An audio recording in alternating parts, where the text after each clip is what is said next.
識字有方法：一、象，獨體字，像森林裏的大象模樣，長鼻子，大耳朵超明顯，配灰藍身子大象甩鼻子，耳朵像小扇子走動的畫面，看到它就想大象。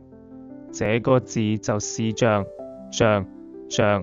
二、有，獨體字，像手裏握住東西的樣子，表示存在，譬如缸裝藍水，紅小魚吐泡泡，小男孩指住笑的畫面，看到他就想有東西在這裏。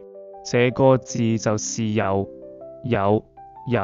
三、些，上下結構，上面似邦記讀音，下面以像兩邊各有幾個，配地上小蟲子爬，這邊幾隻，那邊幾隻的畫面，看到它就想數不清的小量。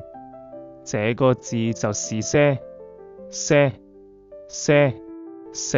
以，獨體字，像人彎住身子的樣子，延伸後來，用來的意思，配葉子上綠毛毛蟲彎身子，以後變蝴蝶飛的畫面，看到它就想以後的以。這個字就是以。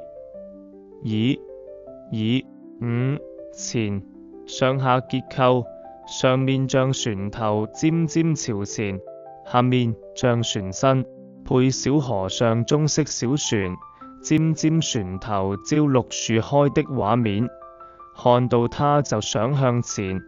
前面，這個字就是前。